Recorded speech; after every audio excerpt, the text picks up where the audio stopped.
Hey guys, this is Miss Jones. Today we are going to be talking about wind and heat. So, weather. We're going to start out by talking about what weather is. Weather is the current state of the atmosphere, what is happening right now.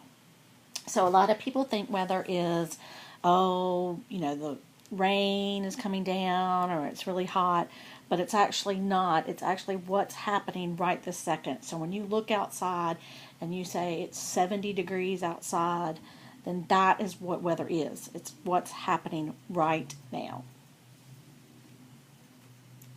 So weather factors.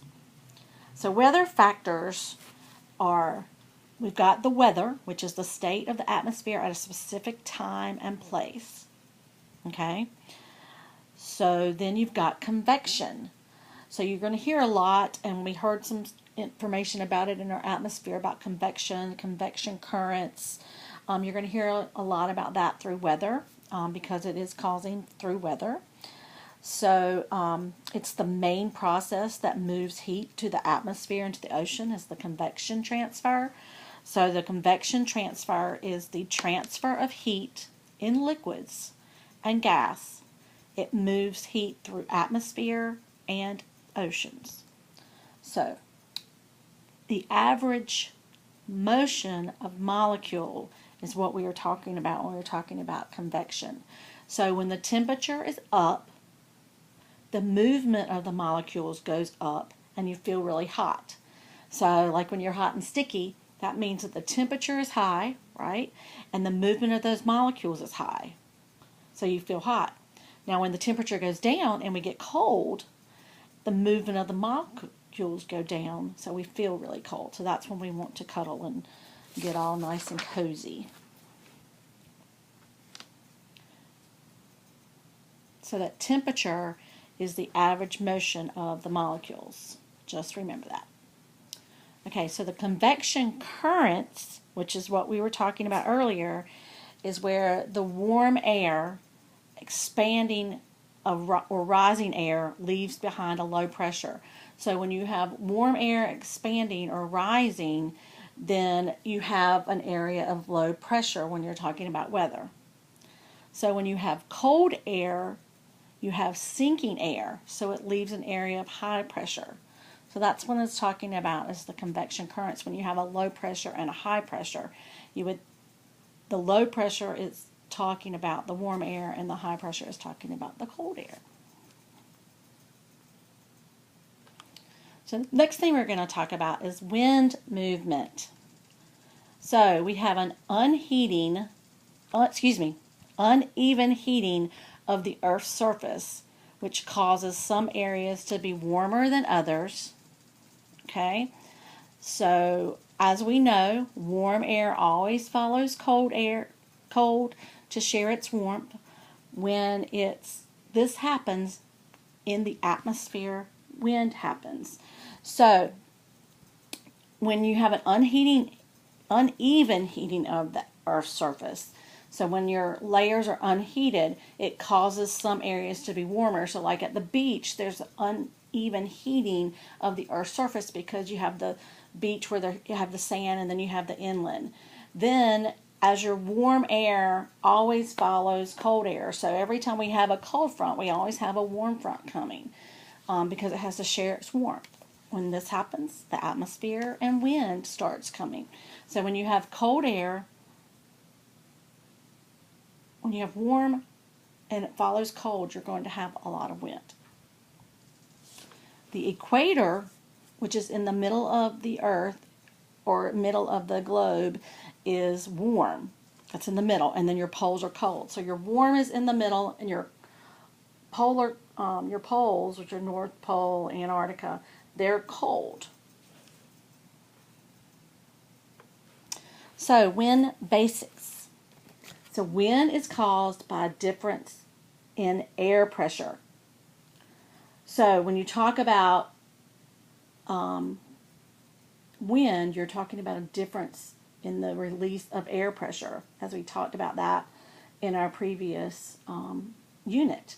So air pressure changes because because of uneven heating of the atmosphere. So that's what causes the wind, is that uneven heating.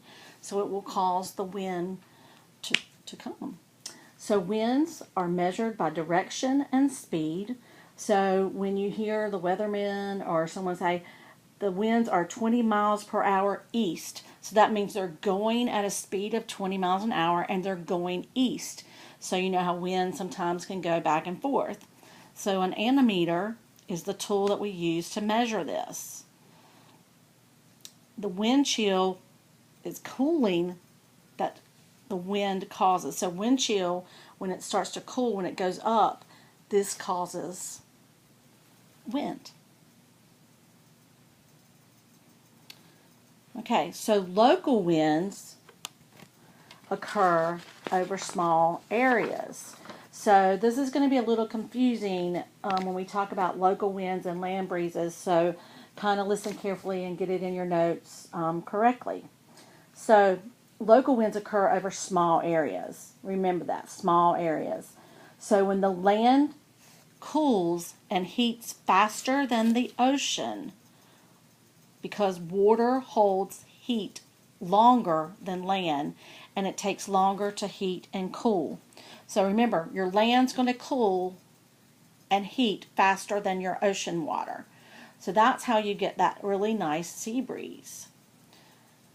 During the day, the land gets hotter faster than the water. So like when you're on the beach, you know how you're sitting on the beach and it's really hot and you're like, I'm going to go in the water and cool off a little bit. So that's kind of what it's talking about. The heated air rises and molecules spread out. Remember how the molecules spread out in the different layers? So it leaves behind an area of low pressure. Wind from the cooler sea blows in to take the place of that warmer air. This happens only during the day. So if you look at the little chart here, you see the land and you've got your warm airs rising. So as it gets hotter, it rises up because, you know, heat rises. And it goes over into the ocean and it starts descending down into the water. And then it comes back as a sea breeze, comes back onto the land as a sea breeze. So, you know, like when you're out on the beach, you know how it's always cooler on the beach? You might be on the inland and you might be, it's really hot. But then when you go to the beach, you've got this like sea breeze. And that's because the air goes over the water and then comes back as a sea breeze. So it's pretty cool. Now, okay, so the next thing we're going to talk about is land breezes, which are a little bit different than the sea breezes because this happens at night. So at night, the land cools off faster than the sea. So cool air sinks, creating an area of high pressure. Wind blows from the land to the sea. So if you see the same picture that we saw earlier, but it's looking a little differently because the land is putting off a breeze over the ocean because it's gotten cooler because your sun's gone down. So it comes out into the ocean and then the warm air is rising up and it comes back into, gives you a little bit cooler area. So, you know, at night at the beach, it's always a little bit cooler and you have a nice cool breeze.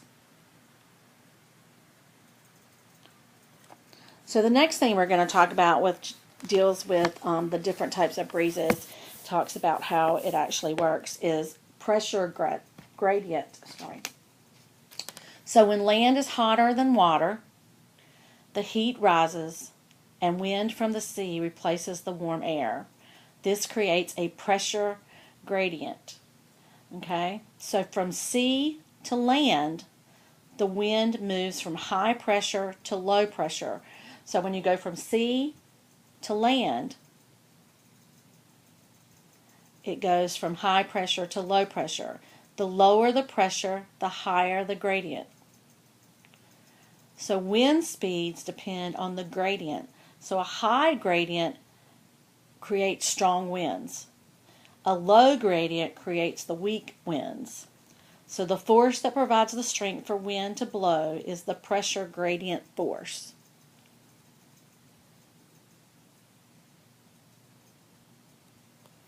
So So the next thing we're going to talk about is global winds. Now this happens over a large area, so like it happens over the whole global continent.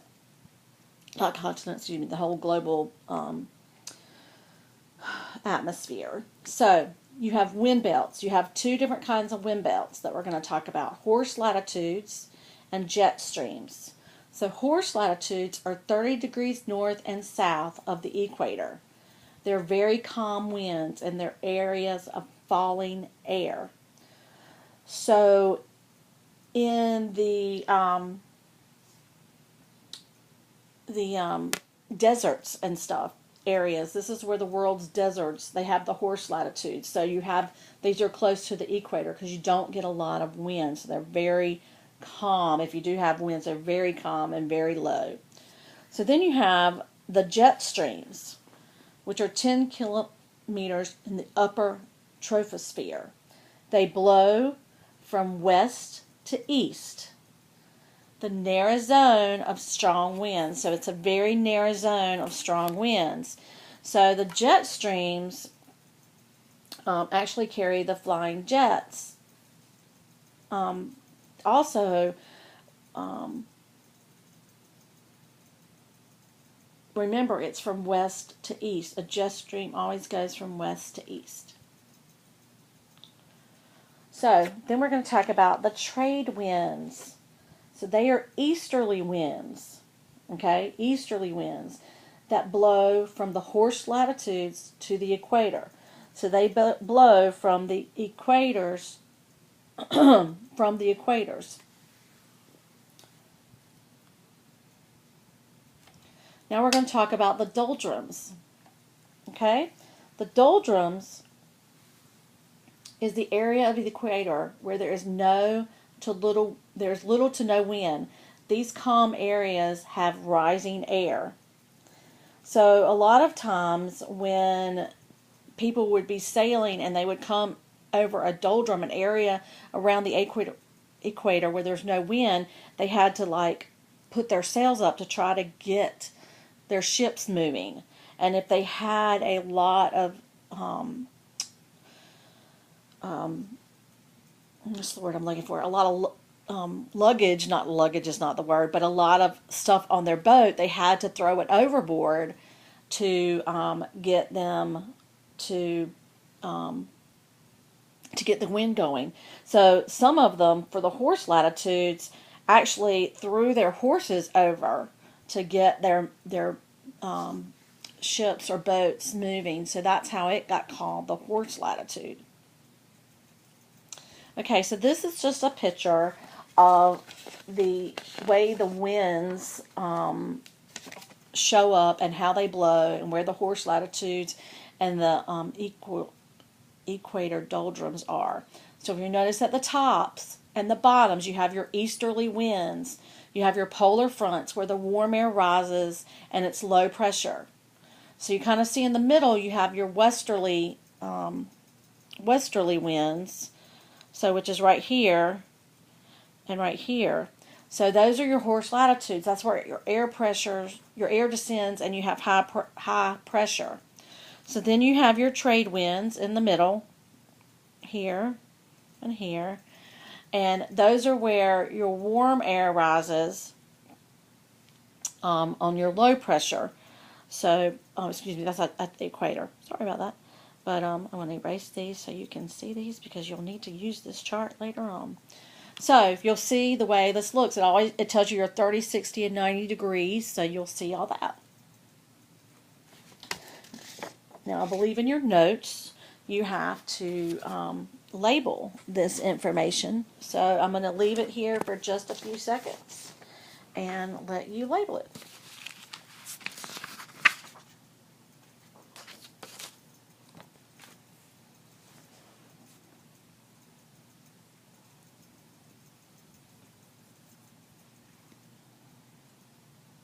Okay.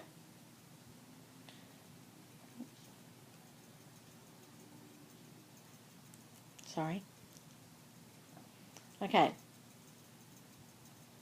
So the next thing we're going to talk about is the Coriolis effect. Now, a lot of people think this one's it's kind of like a twirly thing, but that's not exactly what it is. You know how the Earth rotates on an axis, not right to left, it actually rotates around, so that's what the Coriolis effect is.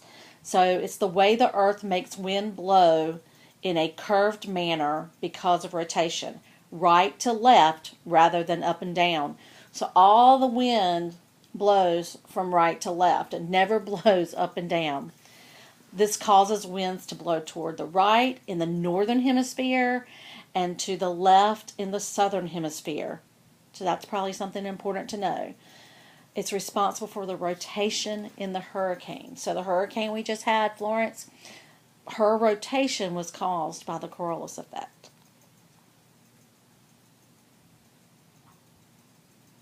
So the next thing we're going to talk about is heat transfer. Now, in heat transfer, you have two different things. You have conduction and radiation. So we know we talked about earlier convection, which is the transfer of thermal energy or heat by the movement of a fluid. So heat from the water and evaporation in the atmosphere is called by convection. So just remember that.